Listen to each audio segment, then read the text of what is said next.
ধারণা করা হচ্ছে যে মূল টার্গেট ছিল সরার, এখানে এরশাদুল্লাহ সাহেব টার্গেট ছিলেন না। প্রাথমিকভাবে অনুমান করা হচ্ছে যে এই কাজটা কারা করতে পারে সেই ব্যাপারে আমাদের কিছু প্রাথমিক অনুমান আছে। তো তদন্ত এখন তো মার্ডার কেস, এটা তো একটা মার্ডার কেস হবে এবং তারপরে তদন্ত কর্মকর্তা আমরা আরো ফার্দার এটা তদন্ত করব। তবে প্রাথমিকভাবে আমরা কিছু অনুমান করছি যে কারা করেছে কাজটা। তবে অ্যাজ ফর দ্য মোমেন্ট আমি যেটা বলবো সেটা হচ্ছে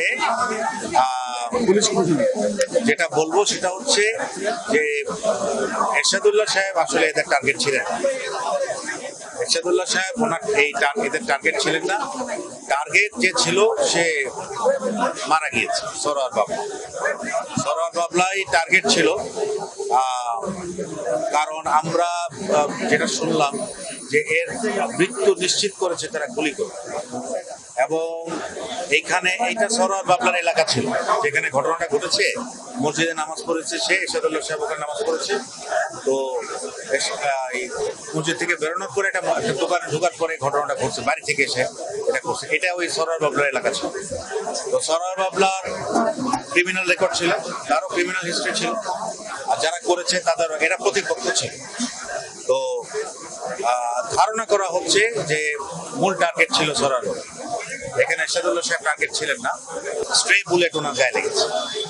এই ঘটনায় যে মূল কুশীলবের অনেকেই কিন্তু বর্তমানে জেলে আছে এবং দেশের বাইরে থেকেও ইন্ধন আসতেছে, নানা রকমের ইন্ধন আসতেছে। এবং বাকলিয়ার যে ডাবল মার্ডারে একদম কিলিং মিশনে অংশ নেওয়া লোকও কিন্তু অ্যারেস্ট হয়েছে অস্ত্র সহ। আমারই মনে আছে হাতিয়ার থেকে হাসান নামে একজনকে অস্ত্র সহ গ্রেফতার করা, এবং ঘটনার পর 2-3 জনকে গ্রেফতার করা হয়েছে। তো এদের যে মূল যারা এদের আসলে যেটা দেখতেছি সেটা হচ্ছে অনেক রিমোট এলাকায় এরা পালায় থাকে এবং পাহাড়ি সন্ত্রাসীদের সাথে এদের যোগাযোগ। এদের যে হাইড আউট সেটা খুবই গহীন দুর্গম পাহাড়ি অঞ্চলে হাইড আউট। সেখান থেকে বেরোয় এসে এরা হঠাৎ করে একটা ঘটনা ঘটায় দিয়ে এরা দ্রুত হোন্ডা নিয়ে চলে যায়। এদের যে মোডাস অপারেন্ডি আমরা দেখলাম যে হোন্ডা নিয়ে আসে, বারবার এদের সব ঘটনা দেখলাম হোন্ডা নিয়ে আসে, ঘটনা ঘটায় দ্রুততম সময়ের মধ্যে এরা চলে যায়। এবং যে সমস্ত এলাকায় বললাম হাইড আউট গুলা অত্যন্ত রিমোট, সেখানে আমি সহ রেড করেছি, সেখানে গিয়া আসলে এদেরকে খুঁজে পাওয়া এটা খুব দুরূহ ব্যাপার। তো এদের বাহিনীর অনেক লোক ইতিমধ্যে গ্রেফতার হয়েছে, তার মধ্যে একজন তো সস্ত্রী গ্রেফতার আছে, বর্তমানে সে জেলে আছে। ভালো আছে।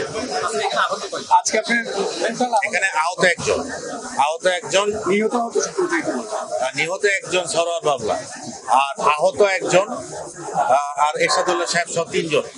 এরশাদুল্লাহ সাহেব কিন্তু এখানে আসার আগে আমার অফিসে উনি 1 ঘন্টা আমার সাথে গল্প করে আসছে। এইখানে প্রায় 4:30 থেকে উনি বেরিয়েছে আমার অফিস থেকে। বের হয়ে এখানে যদি আসবে আমাদেরকে বলেন নাই, এবং জনসংযোগ হবে, আমাদের বাইজিৎ থানাও ইনফর্ম ছিল না। তো এই ঘটনার থেকে শিক্ষণীয় বিষয় যেটা আমরা এখন যেটা করব, যে নির্বাচনে